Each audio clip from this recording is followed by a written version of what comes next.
La prensa española nuevamente se ensaña con el ingeniero. Catástrofe titulaz. Fuera, dice Marca, cuya plana editorial exige la salida inmediata de Pellegrini tras la eliminación en la Champions League. Manuel Pellegrini no es el hombre idóneo para entrenar a este equipo. Tiene que cesar en sus funciones a final de temporada y dar paso a uno de esos 5 o 6 entrenadores que son los que tienen que entrenar al Real Madrid. Se quedaron sin Copa del Rey y ahora sin Champions, proyecto de 300 millones de euros que fracasa rotundamente.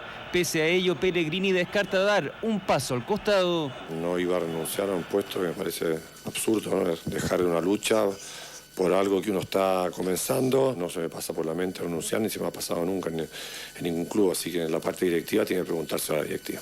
En España todos se preguntan sobre quién es el principal responsable de la eliminación del Madrid y para la gran mayoría son los jugadores. En segundo lugar se culpa al técnico chileno. Son unos sinvergüenzas. El responsable Higuaín.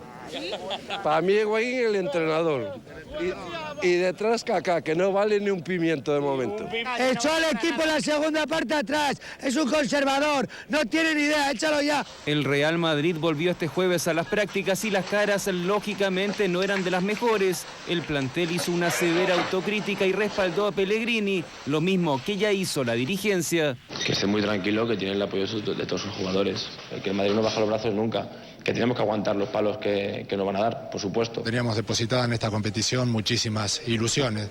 Es la hora de la templanza institucional y, por supuesto, de animar a los jugadores. No creo que el proyecto Real Madrid sea un proyecto de un año, ni mucho menos. Nos hubiera gustado muchísimo haber ganado todo. No se ha podido. El ingeniero vive su peor momento desde su llegada al Madrid. Esto mientras la prensa inglesa especula que el chileno ya tendría reemplazante, el portugués José Mourinho. Sin embargo, en una encuesta del diario Marca, el 62,6% de los votantes quiere que Pellegrini siga la próxima temporada. Si tiene los días contados o no aún está por verse. Lo cierto es que ya no le queda margen de error. Ahora la obligación es ganar sí o sí la Liga Española. A estas alturas lo único que podría salvar a Pellegrini. Caprichos de una prensa, según parece. Bueno, vamos a los gestos que importan en el deporte. Arriba Chile fue la frase que lució el Nacional de Montevideo en su empate ante Banfield por la Copa Libertadores.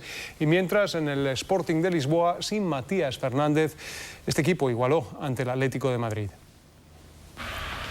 Chile sigue recibiendo el apoyo internacional del Planeta Fútbol. Nacional de Montevideo en su duelo por Copa Libertadores ante Banfield de Argentina lució en su camiseta oficial la consigna Arriba Chile. A los 5 minutos, centro de Muñoz para la aparición por el segundo palo de Varela, que decreta el 1-0 para los uruguayos.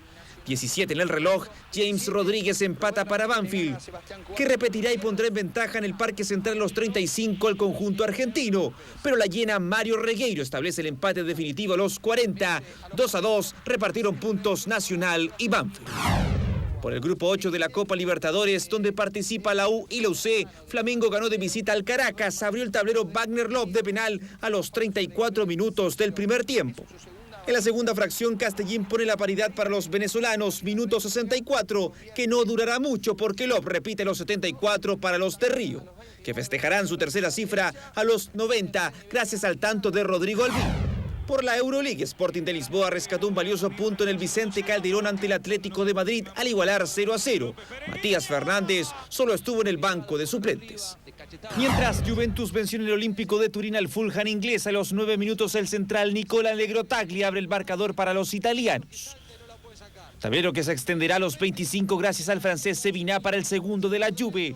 Descontó para los ingleses Etuhu a los 35 de la primera etapa. Y cierra todo un eterno goleador, el franco-argentino David Trezeguet. Festejó a los 40 la victoria definitiva de la vecchia señora.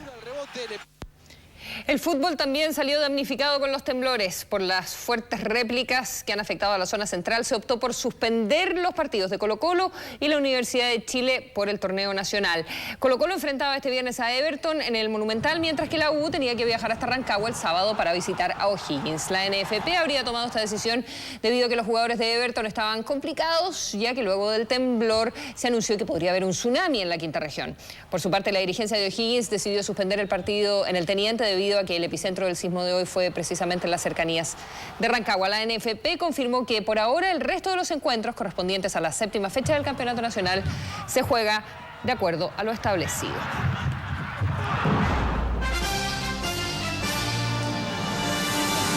Y al regresar, balances, proyecciones. Analistas revisan los altos, los bajos de los 4 años de Michelle Bachelet y los principales desafíos del gobierno del presidente Sebastián Piñera. Ya volvemos, no se vaya. Aquí, en 24 Horas Central.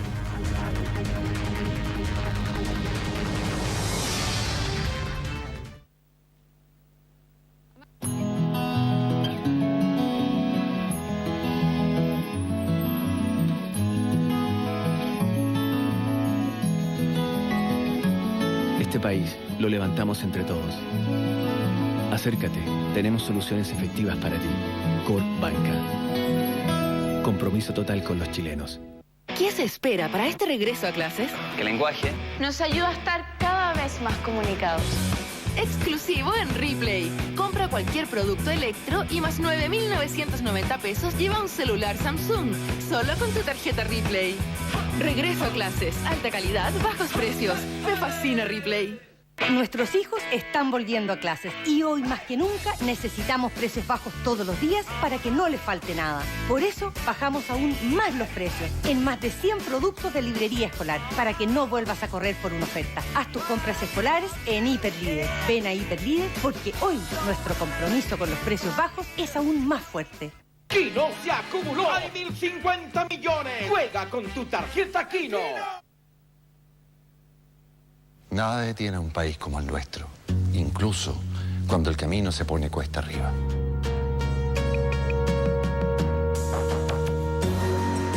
Por eso, hoy más que nunca, Hyundai ayuda a Chile a ponerse de pie, donando el 2% de cada Hyundai vendido durante marzo. La seguridad y confianza de Hyundai ayuda a los chilenos a ponerse en marcha para seguir adelante. En Banco Falabella sabemos lo importante que es disfrutar con tu familia. Ven por tu crédito imbatible y retoma todos tus proyectos.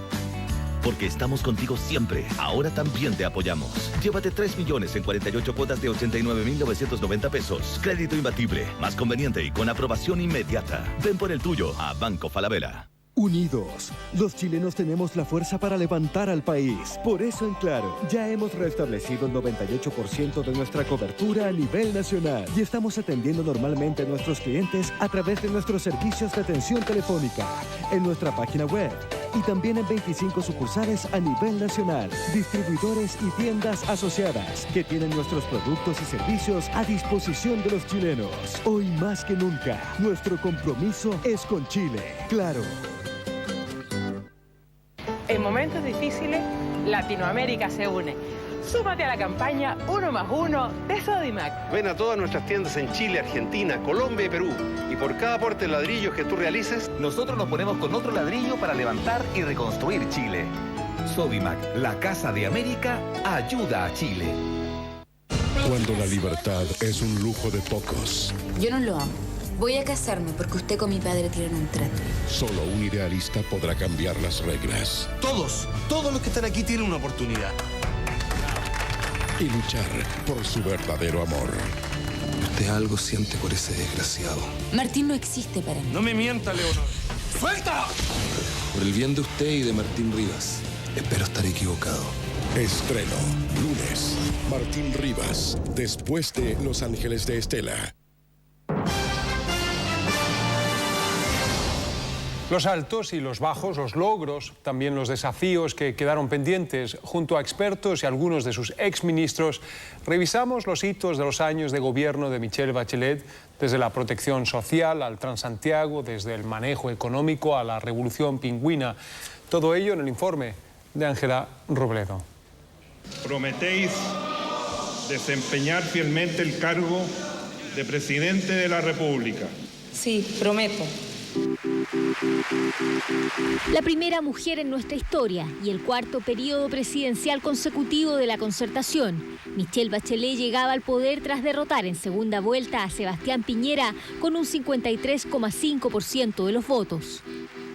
Yo creo que ella llegó luchando contra los prejuicios de la sociedad chilena respecto a las mujeres, La élite siempre tuvo duda sobre su capacidad. La élite, obviamente, es algo manejado mucho por hombres, ¿no? Y bajo los códigos más propiamente masculinos. ¡Feliz y contenta porque tengo una mujer presidenta! Felicidades por la mujer chilena y espero que las cosas sigan mejor.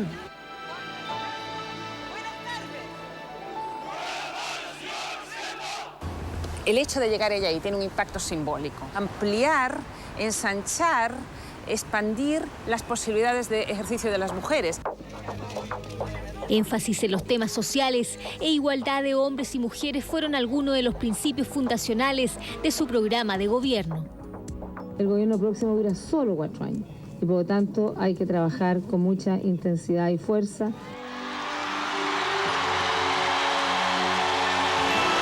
Simbólicamente, un primer gabinete paritario entre ambos géneros inició su mandato. 36 medidas para los primeros días de un gobierno que 3 meses después enfrentaría su primer gran desafío.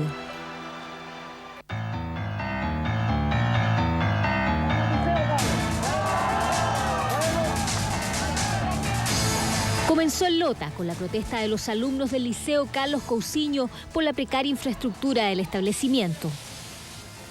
El liceo estaba a la corneta y los quieren llevar a nuestros inspectores. Un reclamo puntual que gatilló uno de los movimientos estudiantiles más fuertes de nuestra historia reciente y que vino a cuestionar el sistema educacional chileno en su conjunto. Nosotros hemos trabajado con el ministerio más de 1 año y no se nos ha tomado en cuenta. Eso es lo que nosotros estamos reclamando. Al comienzo el movimiento contaba con la aprobación ciudadana, hasta que en las calles el conflicto se escapó de las manos. Y ella comete el error de ponerse al lado de los niños y eso se leyó como un gran error, se leyó como una debilidad y le significó su primera gran crisis. Estableceré un Consejo Asesor Presidencial de Educación que forje una visión consensuada acerca de muchos temas de los que hemos hablado. Ya fuera por los anuncios que acogieron las peticiones estudiantiles y por el desgaste interno del movimiento, la llamada Revolución Pingüina comenzó a llegar a su fin. Tras su paso vino el primer cambio de gabinete.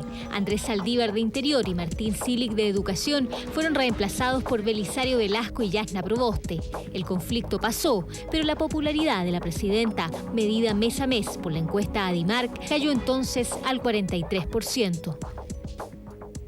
Las comisiones que formó Bachelet, particularmente, creo yo, la de educación, multitudinaria y todo, se demostró una comisión capaz de formular sensatas y razonables mejoras institucionales que, repito, fueron las que finalmente lograron derogar la Ley Orgánica Constitucional de Enseñanza y son aquellas que van a presidir el sistema escolar en los años que vienen. ¿Qué más grande puede haber que terminar el año 2010 con un gran sistema de protección social para todos los ciudadanos?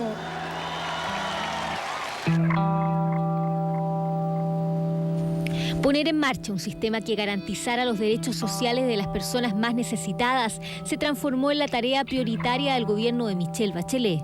Uno de los principales logros fue la aprobación de la reforma previsional, que puso en marcha la pensión básica solidaria, que permitió que ningún adulto mayor en Chile recibiera menos de 75.000 pesos mensuales. Esta no es una dádiva, esto no es caridad, esto es un reconocimiento de un derecho que ustedes tienen. Ella quería transformar el sistema de protección social en Chile. Fundarlo en realidad, porque lo que existía era bastante menor a lo que hoy teníamos. Pero por eso mismo tenía muy claro que lo que se hiciera tenía que ser duradero.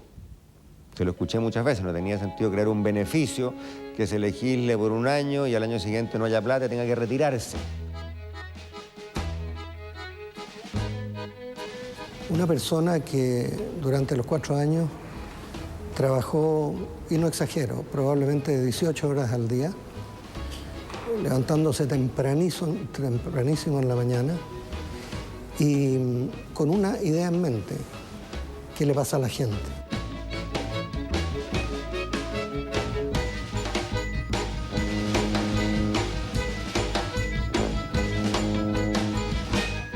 Ella encontró un terreno muy fértil, digamos, muy abonado, con muchas cosas ya resueltas, donde le quedaban los problemas menos centrales, pero más simbólicos. El programa Chile Crece Contigo apuntó al cuidado prioritario de los niños desde el primer control del embarazo hasta el primero básico, la ampliación de la red de salas cunas y jardines infantiles y la entrega de ajuares a todos los recién nacidos en los hospitales públicos fueron algunas de las medidas.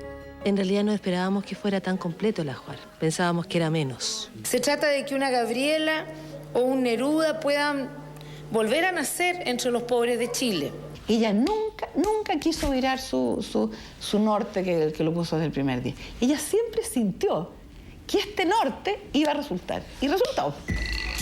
El bono por hijo, consistente en un aporte aproximado de 260.000 pesos por cada hijo nacido vivo o adoptado a las pensiones de las mujeres que jubilaron a partir del 1 de julio del 2009, fue una de las últimas medidas aprobadas en la línea del énfasis social, que también incluyó un fuerte impulso a la política habitacional. Y cuando empezó a avanzar esta política habitacional y empezaron a construirse los barrios y a inaugurarse los barrios, yo creo que ella empezó a ver que ese sello de protección social, que al menos se expresaba en el tema habitacional, ya daba su fruto. ¡Ay, esto es un caos! El 10 de febrero del 2007, 4 millones de capitalinos usuarios del transporte público salieron a las calles sin saber qué hacer. Diseñado durante el gobierno de Ricardo Lagos, la presidenta debía poner en marcha el nuevo sistema de transporte que aseguraría un servicio de calidad, eficiente y rápido a todos los santiaguinos. Que estuvimos media hora parada y los carros no funcionaron. Somos trabajadores cansados de que nos atropellen, señora. ¿Hasta cuándo? Entonces la presidenta se mantuvo como más distante, incluso ni hablaba. Yo creo que ese fue un mal manejo que ella tuvo, fue un error de no aprovechar justamente cuáles son sus fortalezas, que esta capacidad de simpatizar con la gente. Aunque la presidenta había atrasado la puesta en marcha del sistema, inevitablemente debió salir a reconocer el fracaso del nuevo sistema de transporte. Las cosas se hicieron mal. Ha sido esta reforma una experiencia mala y frustrante para una enorme mayoría de santiaguinos y especialmente para los sectores más pobres. Las personas tienen todo el derecho a estar molestas y angustiadas. Tiene esa fortaleza de mirar de frente y tomar las decisiones y reconocer lo que no está bien. Yo creo, la verdad, que la élite de la concertación sacó una conclusión a los 2 años que a duras penas terminaba el gobierno de Bachelet. En los momentos más duros, cuando marcaba 35%, cuando parecía que su gobierno naufragaba, su gran preocupación era que no solamente estaba fracasando ella, estaban fracasando las mujeres en su posibilidad de llegar a ocupar cargos de liderazgo y de responsabilidad. La crisis provoca nuevos cambios en el gabinete. René Cortázar reemplaza a Sergio Espejo y así comienzan las medidas extraordinarias, los cambios en el diseño y recorridos, la polémica por el financiamiento y los enfrentamientos reiterados con la oposición. Yo diría prácticamente toda la semana me traía ejemplos concretos de lo que ella había visto, de las personas con las que había hablado. Y me decía, bueno, ¿qué pasa aquí? ¿Qué pasa allá? ¿Y por qué existe todavía este problema? ¿Cómo se enfrenta esto otro? Entonces era un diálogo no solo donde yo venía a traer problemas y soluciones, donde ella también estaba mostrándome cómo ella estaba viendo la realidad y cómo ella estaba viendo las dificultades. Y yo creo de que hay que sacar el sombrero, desde luego, a ella y también al ministro Cortázar, de la forma en que esto se rectificó. Corregir el Transantiago siguió siendo una de las tareas prioritarias del gobierno hasta el último día. Las personas le ponían un 2, porque están las encuestas, le ponían un 2 en marzo del 2007. Y hoy día hemos sacado adelante un sistema que está normalizado, donde las mismas personas le ponen un 5. Porque cuando el gobierno iba a empezar a cosechar sus éxitos, se nos viene la peor crisis económica que ha vivido la humanidad desde los años 30. Y lo supimos enfrentar bien y ella mantuvo el timón. Desde fines del 2007 ya se asomaban los miedos a la crisis económica mundial y la incertidumbre respecto a cómo nuestro país enfrentaría los avatares financieros. La economía mundial se ha agarrado pulmonía, América Latina al menos tiene un resfriado y en Chile apenas si la economía ha estornudado. En su primera etapa, la economía chilena se vio favorecida por el alto precio del cobre y el gobierno decidió ahorrar, pese a las críticas que llamaban a abrir la billetera fiscal. Yo soy testigo de haber visto en ciertos momentos que la situación de Andrés Velasco era insostenible. O sea... ¿Por la presión de los partidos? Por la presión de los partidos, los parlamentarios.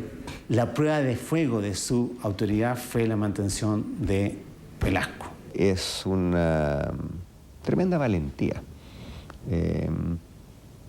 para seguir adelante, no solamente cuando las cosas se dan más fáciles, sino que cuando son más difíciles. En septiembre del 2008, la caída de Lehman Brothers dejó en evidencia que la recesión de los países desarrollados había llegado. En enero del 2009, el gobierno anuncia una inyección de $4.000 millones en recursos para enfrentar la crisis, fundamentalmente en el desempleo que amenazaba con llegar a los 2 dígitos. Hicimos las tareas de modo que podamos atenuar estos golpes externos. Y así ocurrió. El mundo el año 2009 pasó por la crisis más profunda de los últimos 80 años. Hay países en los cuales hasta el día de hoy se pone en duda si va a haber o no va a haber una salida de la crisis. El país no creció, ese fue un déficit y le penó durante todo su gobierno que Chile estaba estancado, pero por lo menos ella tenía las reservas para enfrentar la crisis y no paralizar los programas de protección social, y eso fue alabado aquí en la quebrada del Ají, pues. Por esas fechas, la aprobación de la mandataria bordeaba el 53% según Adimark, y desde entonces su respaldo popular iría siempre en aumento. No solamente la validó como líder, sino que como una persona que sí de verdad era capaz de manejar crisis. Se predijo de manera muy insistente y errada, según los hechos lo demostraron, que ella no era capaz de gobernar. Y luego, cuando tuvo éxito, efectivamente, todo se atribuyó a su simpatía, como si ella fuera nada más que una especie de encantadora de serpiente, como si engatusara a la ciudadanía y no, en cambio, como fuera una jefa de Estado que, en mi opinión, lo hizo bastante bien. Empieza la obra de Costanera Center. Lentamente la confianza fue recuperándose, con inflación en niveles bajos por la crisis y mejores perspectivas para las inversiones.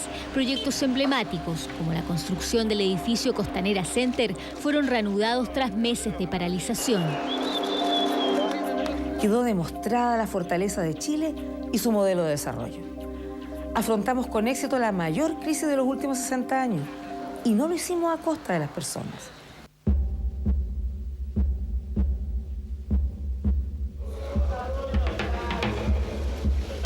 Desde el inicio de su gobierno, Michelle Bachelet optó por las buenas relaciones con el vecindario.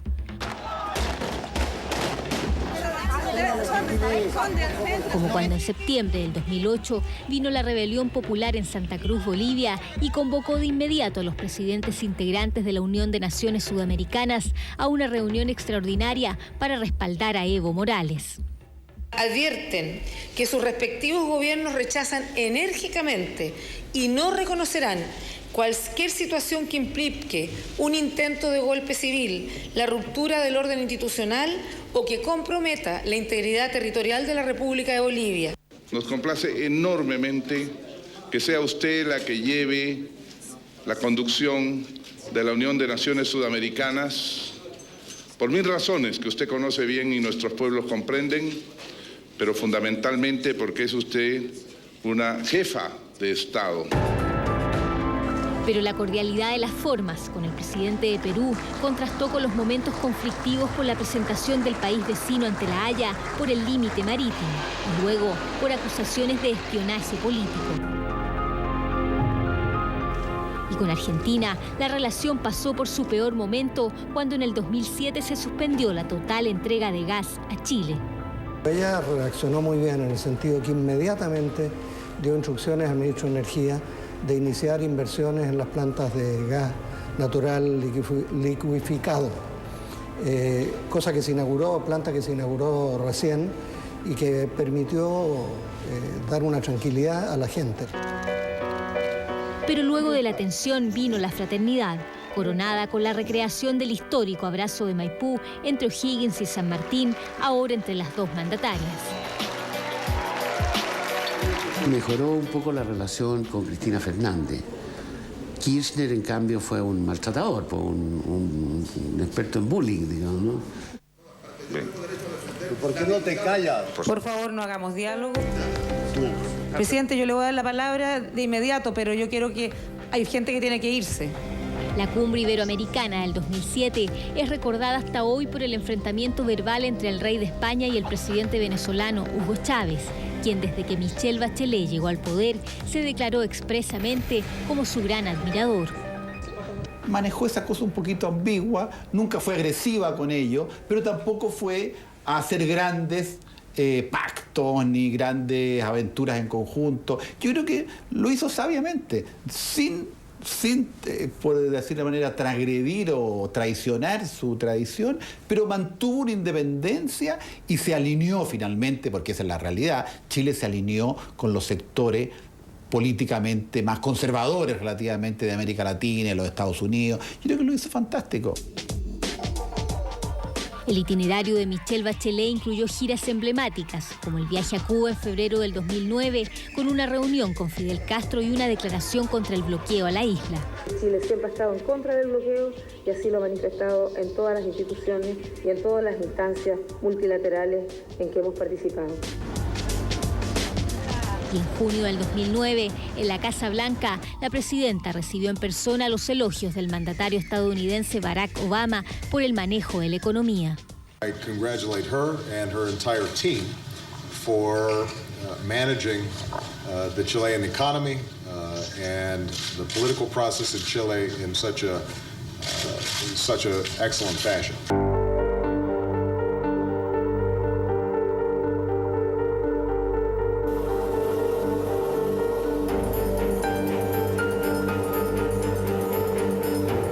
Esta trágica situación fue producto de, primero, un terremoto y segundo, un tsunami secundario a ese terremoto.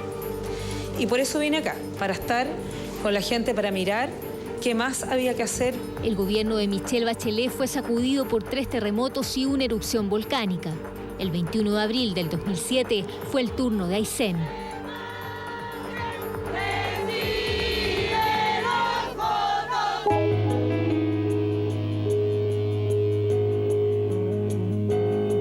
Y 7 meses después, un sismo de 7,7 grados golpeó en el norte la modesta localidad de Tocopilla.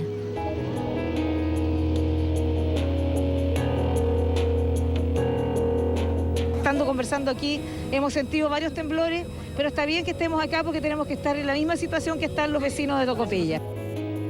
Mientras seguía la reconstrucción del norte, Michelle Bachelet debe enfrentar otra catástrofe altamente destructiva. La erupción del volcán Chaitén arrasó con el poblado, obligando a todos sus habitantes a evacuar en forma inmediata. Como nunca hemos tenido la necesidad de desplazar ciudades enteras, y esto nos impone